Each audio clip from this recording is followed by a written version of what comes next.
Welcome to the dump, everybody. We are back. More Pink Floyd? I didn't think we had any left. Oh, how many more albums we got? Like, seriously, I think we're gotta be almost wrapping up like the Discog at this rate. Yeah, Today, we got a saucer full of secrets. I heard the big thing with this one is that one of the more influential band members, Sid Barrett, was still a part of the group. Interesting. Producing this one, so... This is the earliest project we've gone through by now, huh? I think this is our first 60s album here, so... You know, 60s. We'll probably get to see more of the true roots of Pink Floyd here. Yeah, I bet, huh? Yeah, keep requesting us.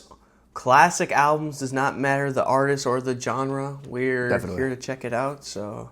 Definitely. Keep requesting stuff. All right, here we got the scores. Color represents the number, so this is how we scale things. Pause the video if you need to take a look. Track 1, Let There Be More Light.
Let's rate it. Track 1, Let There Be More Light. I gave it a UFO score. Yeah, dude, I gave it a bold score. Yeah, this seems like very like raw, like in terms yeah, of like no, for real. instrumentals and stuff here. Yeah, you know, it's pretty straightforward with just the themes like that they usually kind of have with the more instrumental kind of heavy yep. theme to the song. And I guess there was a couple drops about UFOs, and the annotations are saying that that this is like the first time that Roger Waters like wrote about like something like science fiction related. Oh, really? Oh, interesting. Yeah, I feel like back in like the 60s, I was probably pretty talked about a lot, was like the UFO kind of extraterrestrial shit, because, you know, technology was advancing so fast. Sure. Yeah, that was really nice listen, man. For first listen, I really enjoyed that one, not gonna lie. That was nice. Yeah, there was some cool, I guess, little biblical like drops here and there too. But overall, I probably won't come back to it, but it was definitely a really chill listen. I'm curious if any of the songs on this early of an album made like a set list, like moving on.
Let's rate it. Track 2, Remember a Day. I gave it a right vocal score.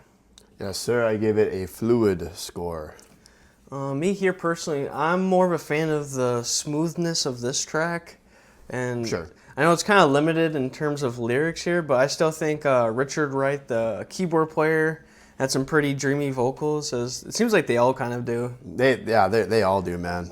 And then a tiny little appearance from Sid Barrett here on really just like I didn't even hear him, honestly. I guess we haven't really. I haven't heard him before, Right. so but. But yeah, no, I really like the sequence on here. This nice and smooth here, and really doesn't drag too much. Do you know why the Sid Barrett guy left?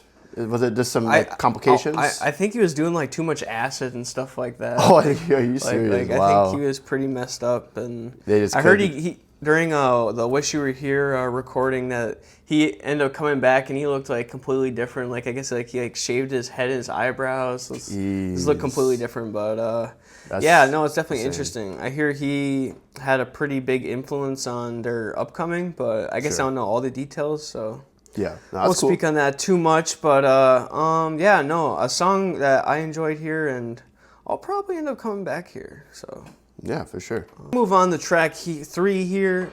Set the controls for the Heart of the Sun.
Let's rate it. Track 3, set the controls for the Heart of the Sun. I gave it an eerie score. Yeah, I agree with the eerie thing. I gave it a very atmospheric score. Yeah, I think the instrumentals on here are super cool. Angelic, with, man. like the setting for sure here. I was really entranced in that one. Personally here, I'm not as crazy about this one. I just think it doesn't really go anywhere personally. Like, it doesn't really evolve too much over the 5.5 minutes or whatever it is here. But like overall, I think the instrumental of it's really cool. Yeah. But yeah, I don't know. Maybe the taunting and stuff on here, I guess this wasn't really for me. Sure. Yeah, I don't know. Something about this one, I was really into that one. I don't know what it was, but just for its time, it's just crazy how this was recorded. Like, it's 1968, right? Like, wow. Like, I can't believe they're making music like this back then. Like, this is like really, really nice. Like, really nice sounding. Yeah, I guess it's kind of up their lane, I suppose. Like, I feel like there was a song kind of like this different kind of vibe off of the wall kind of had a song kind of like this one. I don't know, lyrically it just wasn't moving me too much, but maybe the themes just weren't hitting me too hard. But we can go ahead and move to track 4 here, Corporal Clegg.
This is Clegg. You must be proud of him. This is Clegg. Another drop of gin.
This is Clegg. You must be proud of him. This is Clegg. Another drop of gin.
Let's rate it. Track 4, Corporal Clegg. I think this is my favorite one so far, actually. I gave it a war sad face score.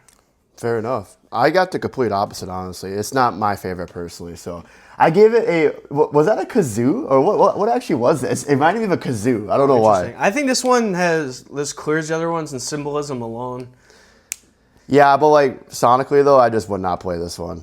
Just personally, I it mean, didn't really fair, get to me. but I don't know. I think the lyrics just hit so much harder than like what was the last track for sure. Like I don't know. The irony of saying like you won a wooden leg in war, something like that, or just like I don't know, just touching on the war subjects. I don't know. I guess the war's going. Oh, it is a kazoo. I spelled it wrong. I see it now. 1968 or so. But yeah, no, I don't know. I think the symbolism actually shows like somewhat where their path was heading. I guess in terms of like subject matter. Apparently, one of the band members lost her dad in a war, so I guess like.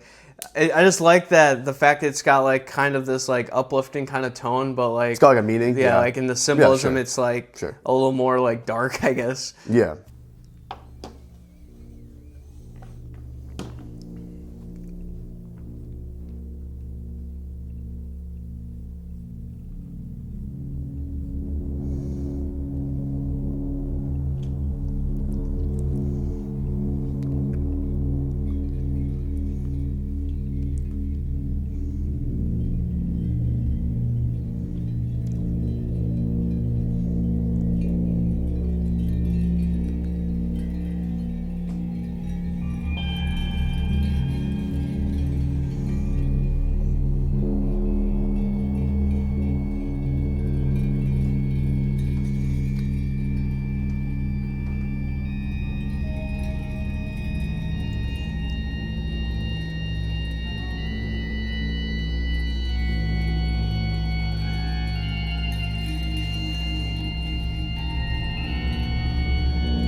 Okay, we have track 5, title track, A Saucer Full of Secrets. I gave it, they definitely have better instrumental tracks. Dude, I completely disagree. That's probably that might be up there for one of my favorite just instrumental tracks by them, man. I was literally so engaged in that, dude. It literally, it felt like I was on LSD, but I actually wasn't. Like, I've never been on LSD, but like that, especially part 2 there, man, like that's, it reminded me of like, have you ever heard the Alzheimer soundtrack before? Or like, it's just like you're on Alzheimer's, you know, like it shows you the steps of Alzheimer's and like how it sounds like and shit. That's literally what it reminded me right here, except like you're on a drug or some shit. Which like part, that, though? Like, part 2 into 3. Well, what timestamp would that be though? Like 3 minute 57, 7 minute. That's the clunky part to me, bro. I'm not gonna lie dude, to you. but Like, it's so it's eerie and scary. Like everything's off tempo, you know. Like it really put me off. Like that was so cool, man. I don't know. Personally, man, that's one of my favorites. I like the way it started because it did sound like, you know, like I guess like a UFO is like picking you up or something. Yeah. But and I actually didn't mind the way it ended. I just think it did get kind of clunky. I think they have a lot better instrumental tracks.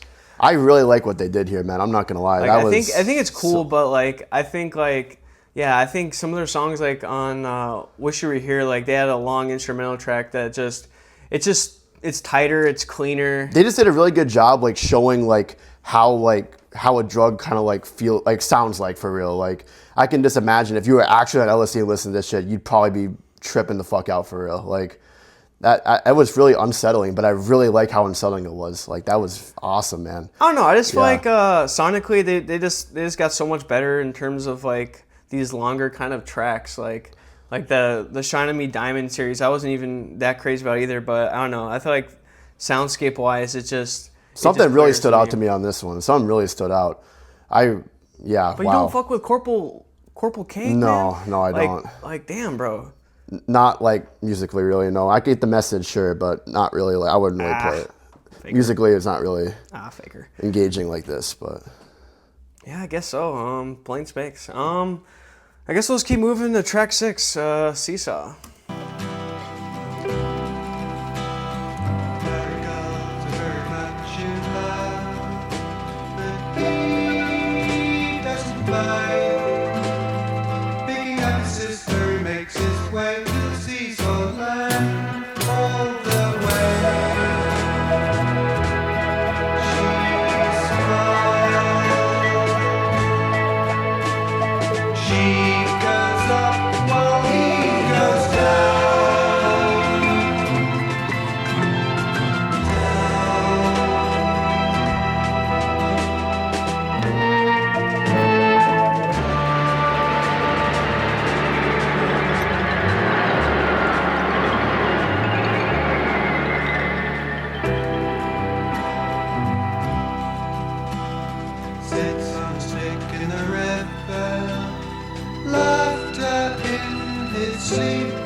more dead space. Mm-hmm. All right, let's rate it. A big time step up for me here. Seesaw, I gave it a floating score. Gave it a smooth score. Yeah, I don't know. Something like this is just, I guess, more tone to me. I like the strings and the vocals are just like, this match so much better on here, in my opinion. I think, it's smooth, and I don't know, there's something that, like, heavenly about it. Oh, that was definitely a nice track there, man. Not gonna lie. That might be up there for one of my favorites, for sure. Actually, no. 1, 2, 3. Nope. Probably fourth, but still. I forgot how many great scores I've given already, yeah. Gotta stand on it. Good of you to think of me here, and I'm most obliged to you for making it clear that I'm not here.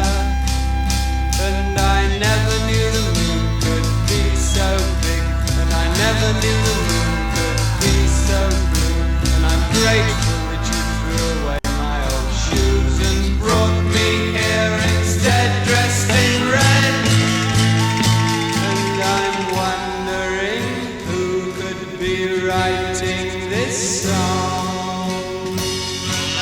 I don't care if the sun doesn't shine, and I don't care if nothing is mine, and I don't care if I'm nervous with you. I'll do my loving in the winter.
And the sea isn't green, and I love the Queen. Then what exactly is a dream? And what exactly is a joke? Let's just go ahead and rank that last one. Okay, last track here, Jugband Blues. I think this is another compelling track here. I gave it a Sid's lyric score. I give it a Sounds of Insanity score. Damn, bro.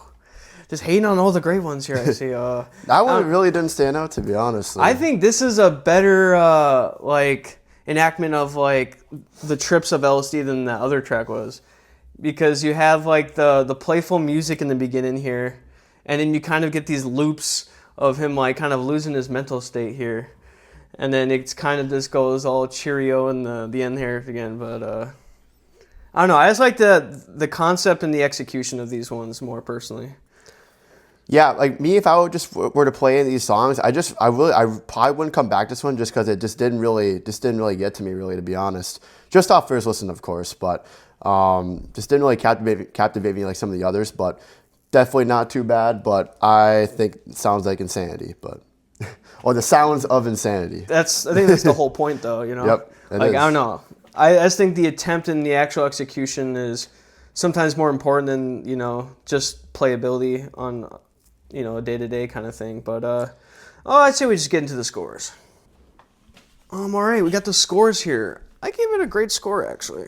I gave it a good score here.